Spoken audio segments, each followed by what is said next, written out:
She hurt him, and the silence she left behind was deafening. There was a time Daniel believed that fighting harder meant loving better, that silence was just a test, that late-night overthinking could solve things if he only sent the right words. But this night was different. The screen of his phone lit up the darkness of his apartment. Outside, the city was sleeping, but inside him, a storm churned. He sat on the floor beside his bed, back against the cold wall, thumb hovering above a message he wasn't sure he should send. Again. He had already tried once. A long text, vulnerable, honest, reaching. No response. An hour passed, then another. He reopened it, reread his words. "I just want to understand. Can we talk?" Still no reply. The silence wasn't just from her. It was in the room, the walls, the floor. It pressed against him like fog. He refreshed the chat thread. Nothing. Checked her status. Last seen online, but not with him. He felt invisible in the life he once thought he mattered in. Daniel's chest tightened. His throat caught dry air. He scrolled through old messages, emojis, late-night calls, her little "you're mine" text from just weeks ago. It all felt unreal now, like echoes from a world that had shut him out. He started typing again. Another attempt to explain himself, to ask what changed. He didn't want to sound desperate, but every word tasted like it. "I know you're probably busy," he wrote, "but I just want closure." He stopped, deleted it, typed again. "Maybe I did something wrong." Backspace, retype, pause, reread. His heart thudded in his chest like it wanted out. Suddenly, his phone buzzed. He jumped. Only a news alert. Not her. He let the device fall beside him, covered his face with his hands. This wasn't strength. This was collapse. He couldn't understand how something so full could vanish so completely. He used to be the first person she'd message in the morning. Now she was a stranger who had the power to unmake his day by doing nothing at all. He hated how much it still mattered. He hated that it felt like losing her meant losing himself. Somewhere deep inside, a small voice whispered, "This is not who you are meant to be." But it was faint, buried beneath the noise of grief, pride, shame. He pulled a hoodie over his head, curled against the wall. The city was still quiet. No knocks, no calls. Just the glow of his phone, soft blue against his skin, lighting up for nothing. Daniel stared at the last message he sent. No reply. And something inside him cracked. Some absences echo louder than words. The morning after Daniel cracked, sunlight pushed through the edges of his curtain. It was soft, indifferent. The world had not stopped turning, no matter how still his room had felt. He stood in front of the mirror, face hollow, phone untouched since last night. No message. Still. He dressed slowly, in silence.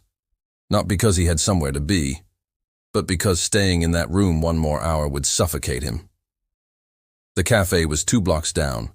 He ordered a black coffee, took a seat near the window, and opened a small, leather-bound notebook he'd bought months ago but never used.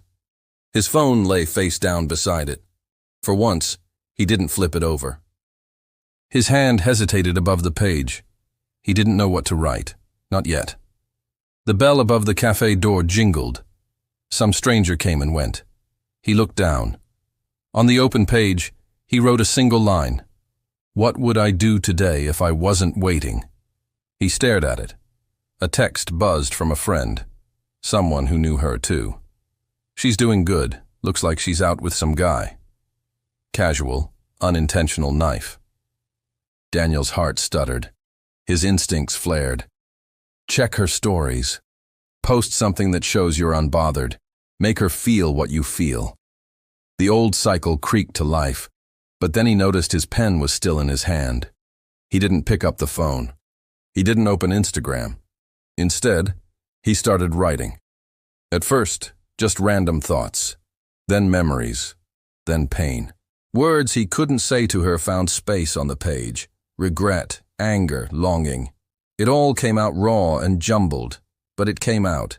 The act of writing became its own quiet defiance, not to prove anything to her, but to remind himself he was still here. He sat back. The page was full. His hand ached slightly. But for the first time in days, the ache wasn't in his chest. A notification blinked on the phone screen. His finger hovered over it, not hers. He laughed, just a little. The kind that surprises you with its own lightness. He picked up the phone, opened a draft post he had written the night before. A carefully worded quote, something vague enough to sting. It still sat unsent in the Notes app.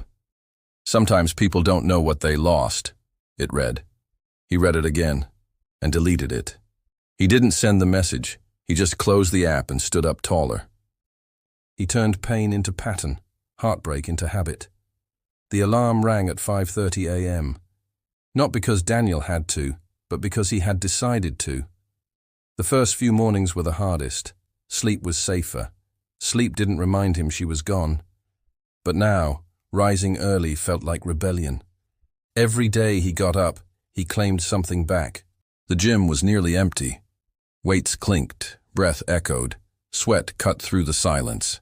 His hands wrapped around cold steel. It hurt, and that was the point. No one knew, not even the trainer who nodded silently from across the room, that every rep was laced with memory. That the trembling in his arms mirrored the trembling he once felt alone in his apartment, watching her disappear without explanation. He didn't speak about her. Not here. Not anywhere. But every time the barbell rose above his chest, every time his legs burned on the hill he ran at dawn, he was telling the story anyway. It was discipline now, not desperation, that moved him. Later that evening, he sat cross-legged in his living room, a single candle flickering. A voice played from his speaker, deep, steady, timeless. You have power over your mind, not outside events. Realize this, and you will find strength. Marcus Aurelius. The line hit him like a quiet wave. He paused the track, opened his journal, and wrote, I can't control her choices, but I can control what I become because of them. Outside, cars moved slowly beneath yellow streetlights. Inside, his world had narrowed, to breath, to words, to effort. He didn't need loud music. He needed movement. He began writing goals on his mirror in dry erase marker, daily rituals, financial targets, new habits. He printed a single Stoic quote and taped it beside the bathroom light switch. The obstacle is the way. His phone stayed silent, until one night, walking back from the gym, muscles sore and head clear, it buzzed. Her name, just one word. Hey. He stopped walking, stared at the screen, and didn't open it. He put the phone in his pocket and kept walking, each footstep steadier than the last. It's not the message you send, it's the silence you keep. Daniel never opened the text, not out of bitterness, but because it no longer belonged in his story. That chapter had ended, quietly, completely, while others still sought digital validation, a reaction, a post, a status. He withdrew deeper into his world. A world shaped not by reaction, but by intention. That weekend, he left the city. A cabin on the edge of a lake, no Wi-Fi, no signal, just stillness. Mornings of cold air and coffee in ceramic mugs, long walks among pine trees, the sound of gravel crunching under his boots, no music, no news, no notifications. Only a journal, a worn copy of Meditations, and a body still recovering from the week's training. Each day started with breath work. Each evening ended with a fire. And somewhere in the silence, he began to hear something new. Himself, without her shadow in the frame. Back in the city, she checked her phone again.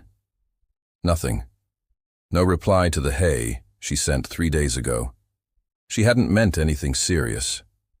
Or maybe she had. She didn't know. She only knew it felt strange. The space he used to fill now echoed. His socials? Quiet. His stories? Gone. Their mutual friend had casually mentioned, "He's different now, focused, calm. It's like..." Something woke him up. She scrolled through old photos, stared at one from 6 months ago. Him laughing, his arm wrapped around her. He looked so present, so easy to reach. Now, it was like he had evaporated from the orbit she once controlled.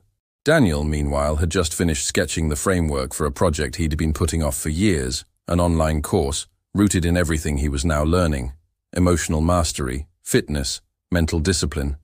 The idea made his pulse quicken, not from fear, but from alignment. For the first time in months, he wasn't surviving. He was building. That night, the lake reflected the stars like glass. He stood at the dock's edge, cool wind brushing past him. He pulled out his phone, not to check messages, but to delete a number. Hers. He didn't hesitate. No anger.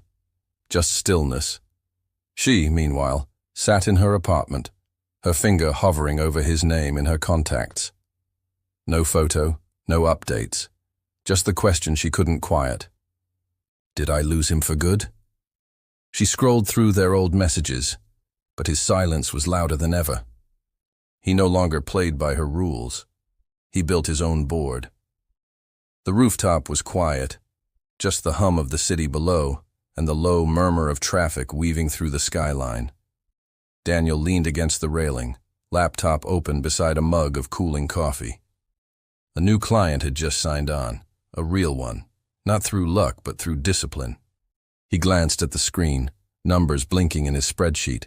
It wasn't wealth yet, but it was his, and every hour he'd once spent decoding her silence was now poured into this foundation.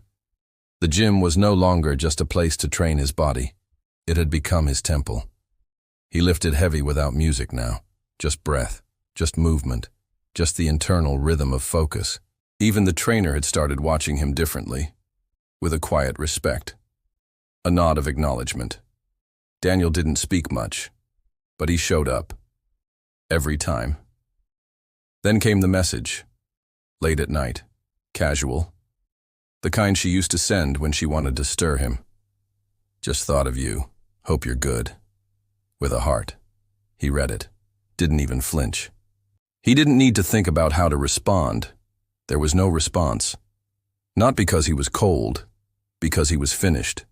Instead, he opened his journal and wrote, "I don't seek closure. I seek clarity. And I already found it." The next morning, as he passed through the park, a younger man from the gym spotted him and jogged over. "Hey, been meaning to ask. How do you stay this consistent?" Daniel paused, smiled faintly. "You build it. Brick by brick, even when no one's watching." He didn't say more. Didn't need to.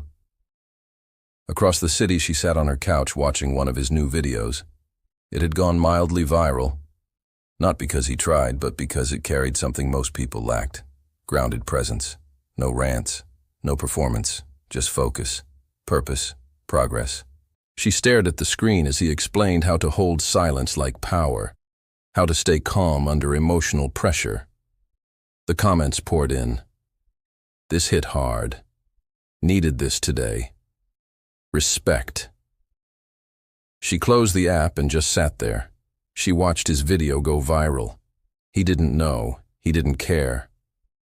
The silence became his soil. From it, something unshakable grew. Daniel's apartment felt different now. Not just cleaner or more organized. It felt intentional. The books were dog-eared. The weights stacked neatly in the corner. The desk wasn't cluttered with things he didn't need. It held only what mattered. The sun rose through the window, casting long gold lines across the wooden floor. He sat at his desk, journal open, pen in hand. The ritual was second nature now. Not for show, not for healing, but because it was who he had become. He wrote slowly, "I choose power." Next to it, a list of things he had built in the last 3 months. Not all perfect, but real. A body stronger than before. A business finding its rhythm. A mind that no longer chased ghosts. No mention of her. No thought of what she might be doing. His silence was no longer a message for her. It was a message to himself. On the mirror, he had added a new quote in blue marker. "If it is not under my control, it cannot disturb me." He repeated it aloud, voice steady, unshaken. In the kitchen, the kettle hissed. He poured black coffee into a chipped mug, the one he always used on days he wanted to move with clarity. Today was one of those days. At 6:20 a.m., he stepped outside into the soft chill. No headphones, no distractions, just breath and motion. The city was still yawning awake, but he was already on his feet, moving forward. Later that day, he opened his calendar and clicked on a reminder he'd set months ago. It read, Day 365, free. He smiled, not because he'd erased the past, but because he no longer carried it. She might remember him as the one who once waited, once pleaded, once over-explained, but that version had been laid to rest in silence, replaced not with rage or numbness, but with purpose. Daniel didn't scroll her page. He didn't revisit the last messages. He didn't craft dramatic exits or poetic reflections. He just lived. And as the sun rose, so did he, without looking back. The mug sat warm in his hands as the first light filtered in, not demanding, just quietly present. No alarms, no texts, just a man and his morning. Even in stillness, strength endures. Perhaps today is another chance to choose silence not as surrender, but as clarity. To let go of what you cannot hold, and in doing so, hold more of who you are.